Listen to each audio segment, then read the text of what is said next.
একটি শিক্ষা প্রতিষ্ঠানের একজন সহকর্মীকে কতটা মর্যাদার সাথে, কতটা সম্মানের সাথে, কতটা ভালোবাসার সাথে তার শেষ দিনটিকে আমৃত্যু সময়ের জন্য জীবন্ত করে তোলা যায়, সেই উপলব্ধিটা আমার প্রথম হলো আজকে শরণখোলা সরকারি কলেজের কলেজ পরিবারের সম্মানিত সকল সদস্যদের এতক্ষণ পর্যন্ত যা দেখেছি তা থেকে, যার জন্য আজকের এই স্পেশাল আয়োজন।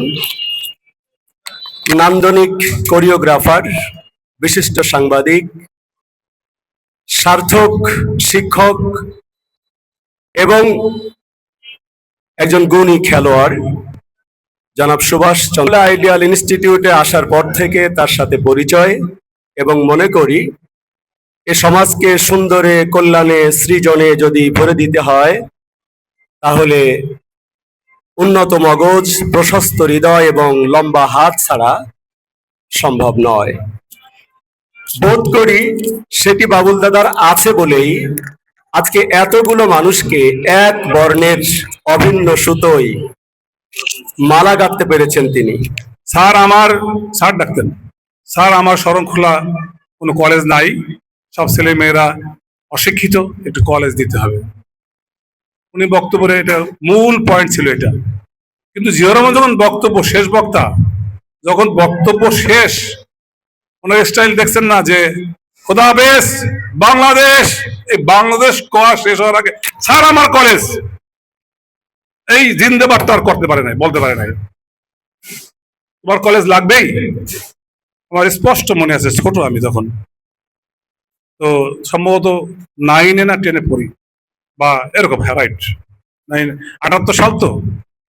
তো ঠিক আছে, আমি এখানে শরণখোলা একটি কলেজ ঘোষণা করলাম এবং 10 লাখ টাকা অনুদান ঘোষণা করলাম, যার ফলে ওই এসে প্রথম কলেজ যখন প্রতিষ্ঠা হয়, সংক্ষিপ্ত একটা কমিটি হয়, যেখানে উনি সভাপতি ছিলেন তালুকদার সাহেব, আমার বাবা ছিলেন সদস্য সচিব, মাঝখানে সদস্য ছিলেন মরহুম আবুল হাসেম তালুকদার, এই রাজনের হাওলাদার, তারপরে ছিলেন বাদশা চেয়ারম্যান, তারপর ছিলেন কাদের খাসা, শোভন স্যারের বাবা, আর একজন ছিলেন কি আমার খেয়াল নেই, আর একজন ছিলেন, এবং কলেজের নামকরণ হয় জিয়াউর রহমান মহাবিদ্যালয়। একদম ওই সেই আগের আমলের গেটটা, আমার কাছে ছবি আছে, গেটটায় লেখা ছিল প্রথম। পরবর্তী কি জন্য, কি কারণে যে নামটা পরিবর্তনে শরণখোলা মহাবিদ্যালয় হয় দ্বিতীয় টার্মে, আমি সেই ইতিহাসটা আমার জানা নাই, খেয়াল নাই। এরপরে বিভিন্ন নাম হলো, Sharankhola degree college, Sharankhola honours college, Sharankhola বিশ্ববিদ্যালয় কলেজ, এক পর্যায়ে এসে শরণখোলা সরকারি ডিগ্রি কলেজ। যাই হোক, আমি তাকে শ্রদ্ধা ভরে স্মরণ করি। আমি শ্রদ্ধা ভরে স্মরণ করি যিনি আমাদের এই কলেজের প্রায় 100 ব্যক্তিকে সরকারিকরণ করে সহায়তা করেছেন, বিশেষ ভূমিকা পালন করেছেন, সাবেক এমপি ডাক্তার মোজাবুল হোসেন সাহেবকে। আমার সহকর্মী, এটা পরিচয় না, আপনারা আরো জানেন যে এই কলেজের প্রতিষ্ঠাতা শামসুল আলম তালুকদার, তার সহকর্মী হিসেবে, সহযোগিতা হিসেবে প্রতিষ্ঠাকালীন সময় তার বাবা শান্তিরঞ্জন দাস এই প্রতিষ্ঠানের তার বিরাট অবদান। তিনি এই প্রতিষ্ঠানের সেক্রেটারি ছিলেন।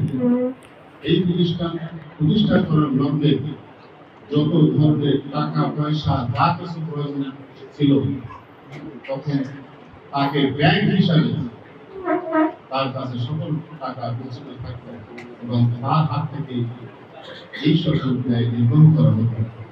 তারই সন্তান, সন্তান বাবুল দাস আমাদের সহকর্মী আজ আমাদের মাঝ থেকে চলে যাবে।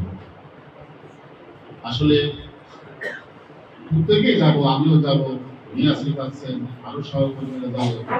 আসলে এই যে যারা যাচ্ছেন, আসলে মূলত কলেজের একজন একটা ফিগার। আজকে আপনারা ছবির গ্যালারিতে দেখতে পাচ্ছেন 20 জন শিক্ষকের তালিকায় এই 20 জন শিক্ষকের প্রথম যিনি ফজলুল হক সাহেব, উনি চাকরি সম্পূর্ণ করতে পারেন না, এই কলেজে নিযুক্ত করেছেন।